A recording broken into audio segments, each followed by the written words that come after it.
North Carolina, just a couple of days ago. Amid the quiet and small neighborhood, unknown to many of its residents, there was a star. Or at least, that's what he tells himself.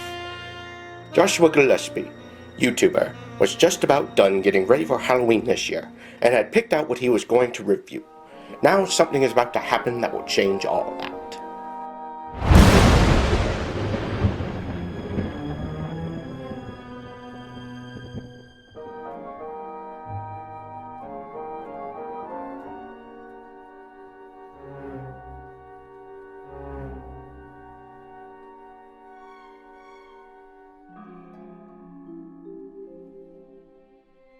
The time is now, on an evening very much like the one we have just witnessed. Tonight's story is somewhat unique, and calls for a different kind of introduction. That's why I'm here. With a ridiculous intro, a bad Rod Serling impression, and overuse of cheap special effects, we invite you, if you dare, to continue watching. Because in tonight's episode, with the usual attempts at comedy, there will also be attempts at fright, which can only mean one thing. This is a Halloween episode of JG Reviews.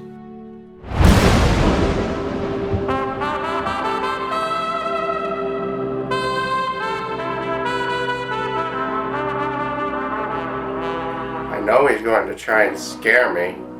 It's my first Halloween with the show.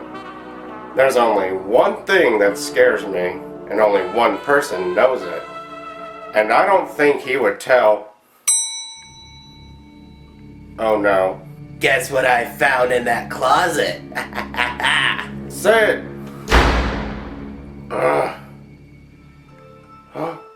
One stormy night long ago, two people reviewed a video game for Halloween. The next year, they did the same thing. It's that time once again, but now, it's your turn. We've been waiting for you. Oh my god! What happened to your hair? I gotta get out of here! There's no turning back now.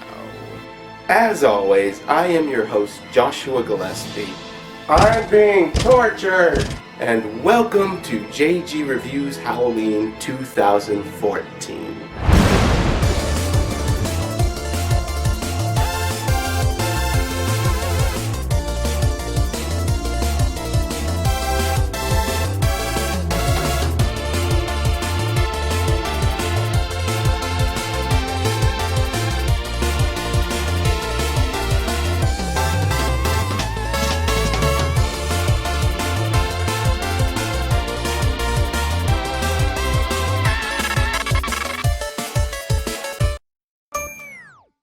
Now, the past 2 years, we've reviewed Halloween-related games, but this year, we're going to do something different.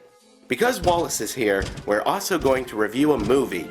And since I was unable to do Summer of Disney this season, I've decided to dedicate this month to the mouse. Call it Halloween of Disney. And to start this off, we'll be looking at the 1997 made-for-TV movie, Get Me Out of Here! Hold on, folks.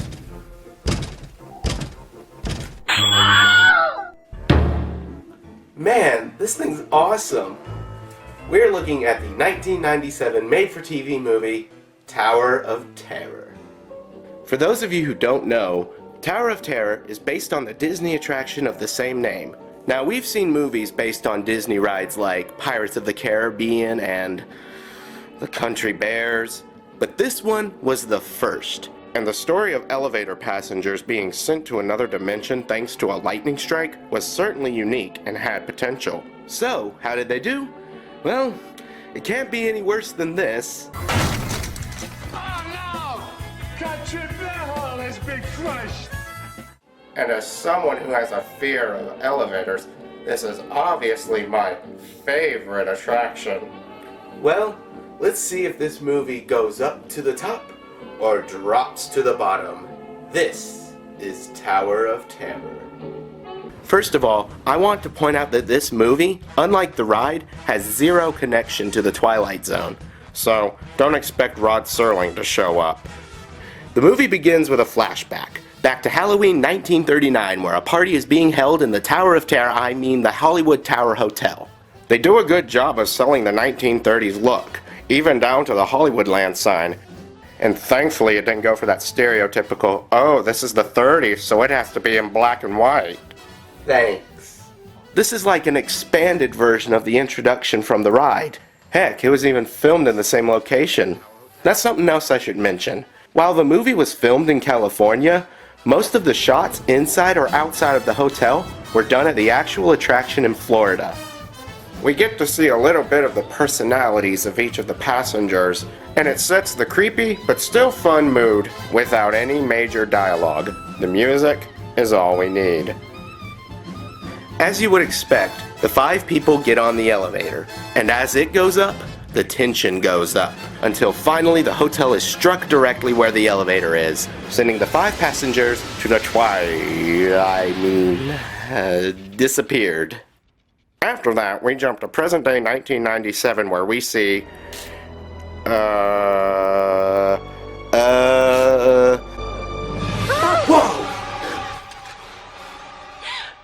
Don't even think about it.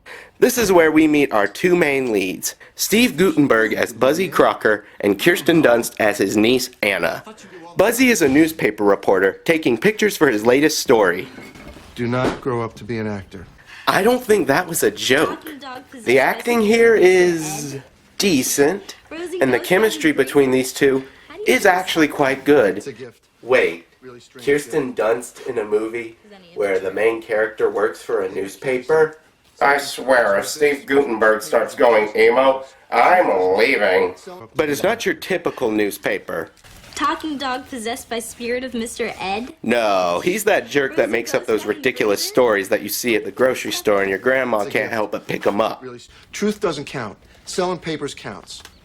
Did you ever Anna asks Buzzy if he would ever want to write a real story for a newspaper, but of course he has to leave, and we're introduced to Anna's mother, who of course doesn't understand why her brother and her daughter can't just be normal.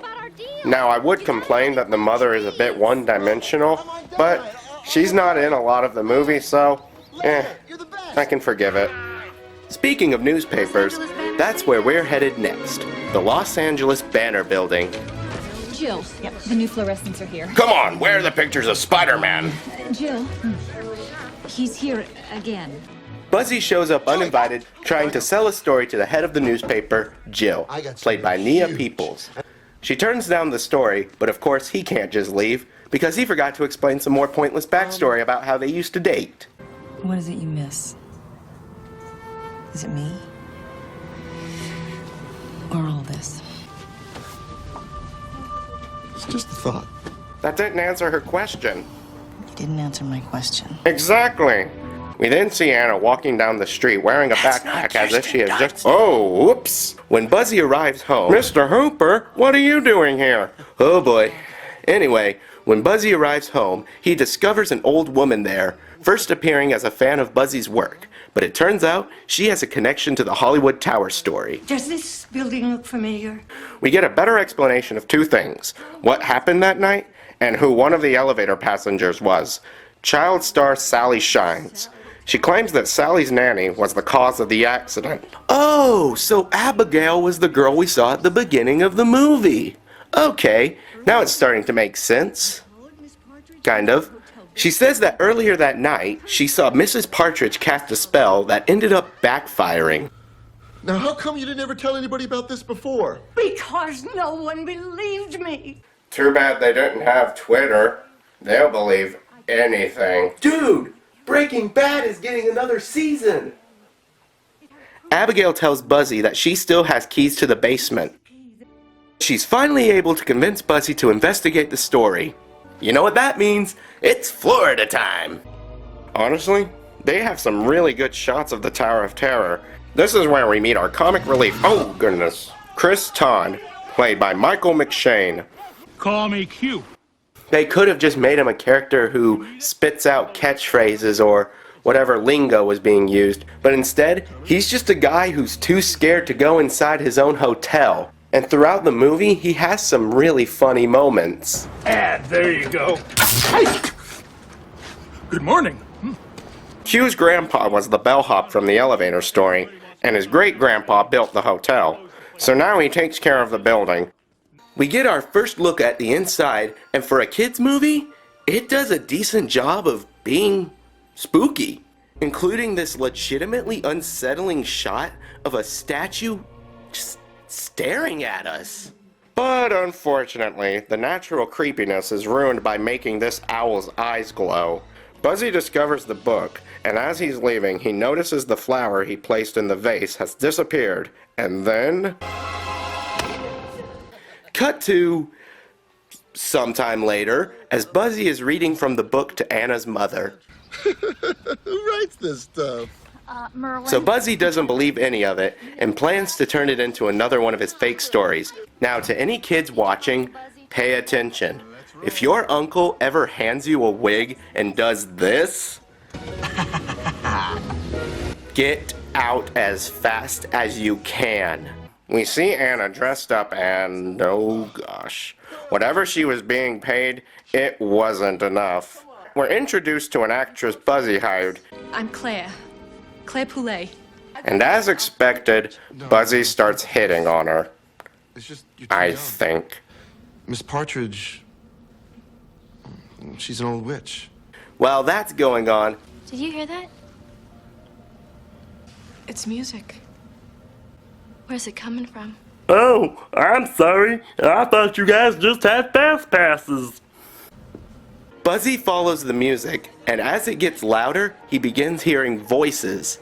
And now the movie starts getting somewhat creepy again, as we hear a little girl singing. I think I want to be someplace else. Oh, and there's a dead body. What? Welcome to Disney, folks. Back at the phallic logo building, Buzzy is trying to convince Jill that there are ghosts inside of the Hollywood Tower Hotel. Excuse me? They didn't go anywhere. They're still at the hotel. They're ghosts. And if somebody came up to me with that facial expression, I wouldn't believe their ghost story either. This is the truth.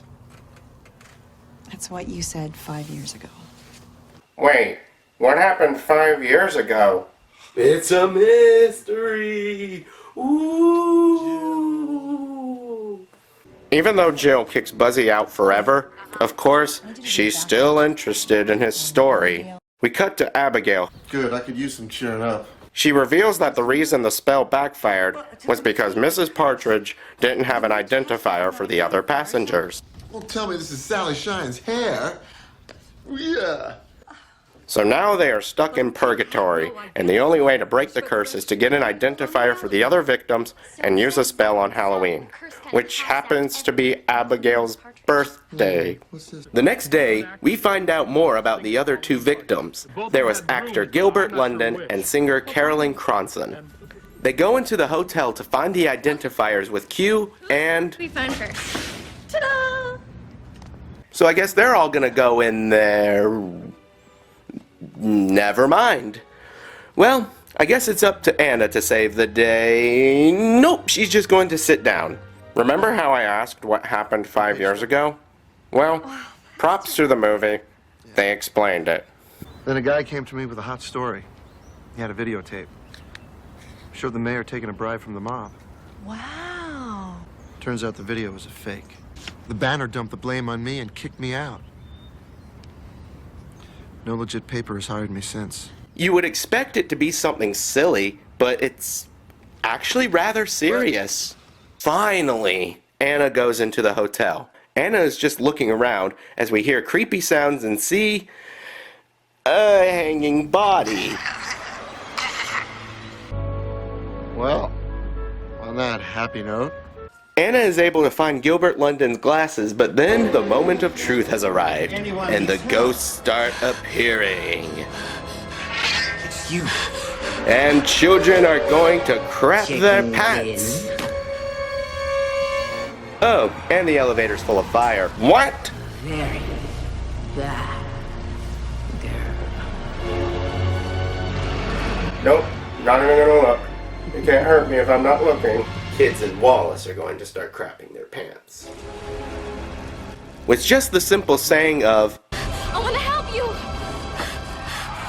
the ghosts calm the heck down. We then go to an old folks' home where... Dang it, Gene Wilder, stop scaring people!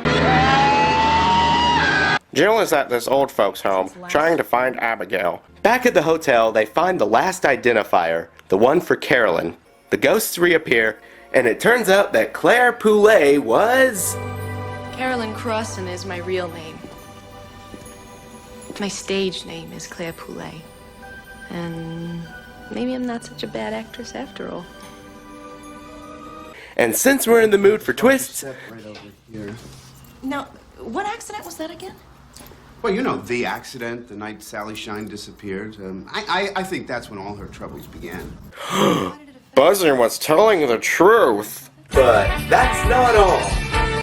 Miss Perry, Abigail was Sally Shine's sister. And it just gets better, folks. We go back to the ghosts, and I just have to say this. I really enjoy these characters. All we know is we were in the elevator, there was a flash of light, and... And here we are, all dressed up and no place to go. Cheers.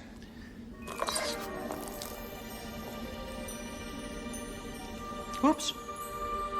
Pity. Anna tells the ghost that the accident was caused by Mrs. Partridge. Somebody call my name. Well, when you make faces like that... And if 2 twists weren't enough for you, here's another one. Own daughter. I protected her in life, and I'll continue. So, I get her back it safe. wasn't Mrs. Partridge who did it. Emmeline, Give what me my good money. Sally? She's a crusty old dame, but she loves the girl. Can't imagine why. This guy's the best. Can we have a movie about him? And ladies and gentlemen, here comes our biggest reveal.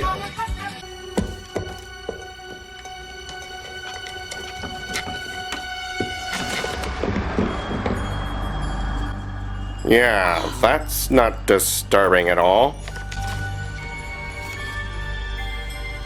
So, it was Abigail who cast the spell. So in order to break the curse, they don't have to cast the spell. Turns out that was just Abigail's plan to finish what she tried 60 years ago. All they have to do is fix the elevators. I'll admit, they did a pretty good job with this twist. Most adults could probably figure it out, but kids might actually be surprised. So they're ready to repair the elevator. And who's going to repair it? Q. Q's Dewey's grandson. He knows the building. He's a mechanic. We're doomed. So they're ready to get this last step done. Strange man. No, no. You know what? It doesn't matter. You have a story here. Please don't do this movie. Please.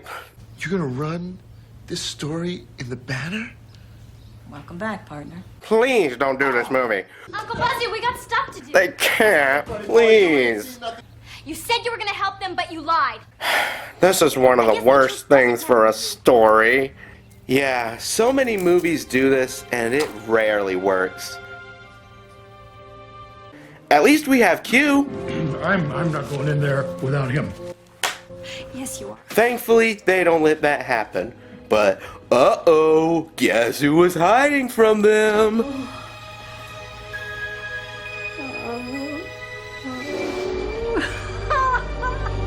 This lady really gives it her all here. She has a very convincing creepiness. Anna finally convinces Q to go inside, and he isn't scared until... Grandson? Back at the newspaper, wow, that is a computer. Alright, remember how I said that this rarely works in movies? Well, this is one of those rare times. Because this movie cuts out that BS and Buzzy realizes he has to go. And even better, instead of making Jill into a minor villain, she follows him. While Q is having some troubles with the wires, Abigail is sneaking into the building. I call forth the might of the starry realm to once again bring fire energy to pierce the night. So everything starts to act like it did 60 years ago. Storm. It's back! Abigail's spell has been cast, and Q and the ghost just think everything is now working, including the elevator. As Buzzy and Jill arrive, Anna gets to the elevator just in time. Or maybe not. Now the elevator is going up, but this time it's going to crash.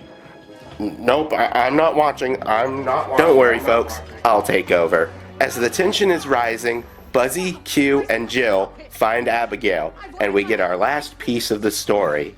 Sally was everybody's sweetheart. They all loved her. Even I loved her. But no one cared. Sally Shine had a big sister. No. I couldn't sing. And I couldn't dance. But it was my birthday.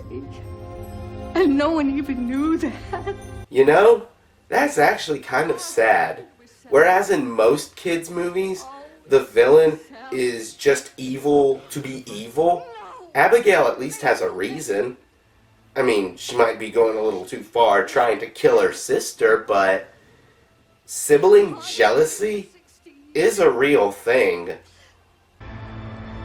And now she is everywhere, haunting me for 60 years. Are we away from the elevator yet?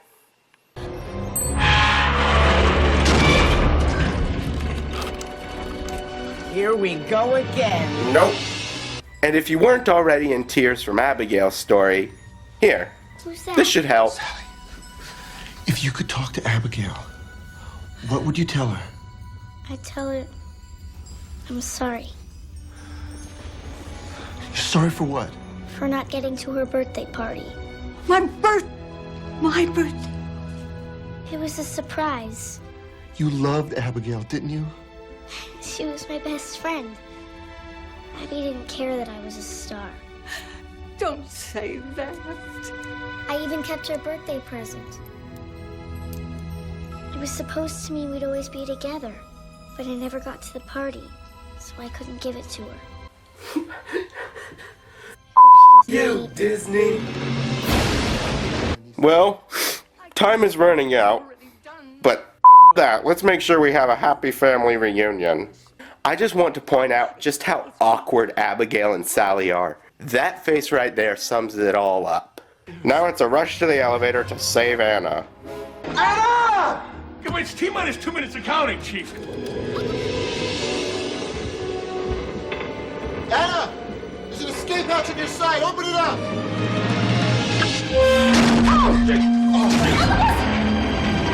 Oh, come on!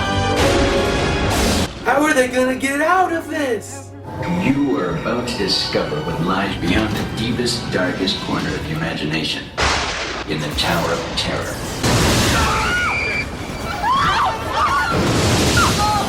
Forgive you, Abby. What? Wait, that was it? Yep. So, all Sally had to do was forgive Abigail, and this whole thing could have been solved? Yep. So the elevator falling, all of that didn't have to happen. Nope.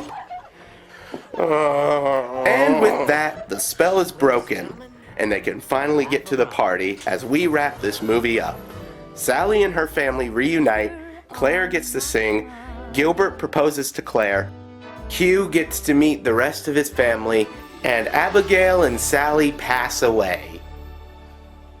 Why? Abby, So if none of this had happened, she would have been dead? thank you for the present. That's- I love it. Dark. But who cares? Buzzy and Jill hook up, this means and nothing. Q finally gets the hotel.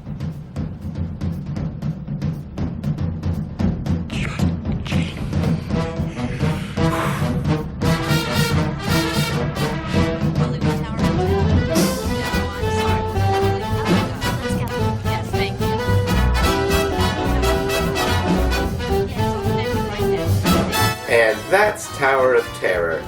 For the first movie based on a theme park attraction, it's pretty good. By no means is this movie a masterpiece. The acting can be corny at times, and the writing isn't spectacular, but it's a lot of fun. Tower of Terror is something special because it works as both a ride and a movie. Since Disney was unable to use the Twilight Zone gimmick, they had to write a completely original story. And I think they did a pretty good job coming up with something that is both unique and fits the theme of the ride it's based on. Even someone like me, with a fear of elevators and not too fond of kids' films, can enjoy Tower of Terror. It has a lot of funny moments, great atmosphere, and even a good amount of spookiness. If you have kids or a younger family member, this is fun to watch just to simply see them jump. I highly recommend using Tower of Terror as an introduction of sorts to scary movies. Whether you're a fan of the ride or have never ridden it before, Tower of Terror is a movie anyone can enjoy. You've just got to let your guard down for an hour and a half. If you want an entertaining movie that won't necessarily scare the crap out of you this season, or if you just want to go back to the times of Halloween Town and Hocus Pocus, this is one worth checking out. Tower of Terror definitely deserves some time in the spotlight.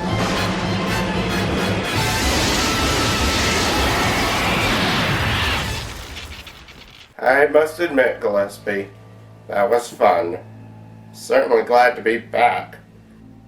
You know, I really admire you and Sid. Really? Why? All the bad games you guys have played? Huh, if I had to go through that, it would have been a death of me. You want to be part of our crew, right? Of course. Well, that's great, because there's always room for one more.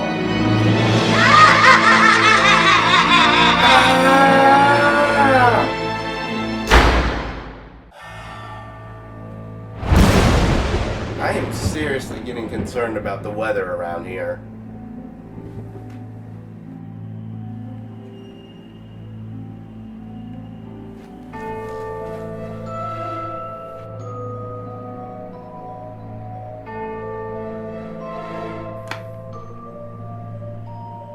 Yes.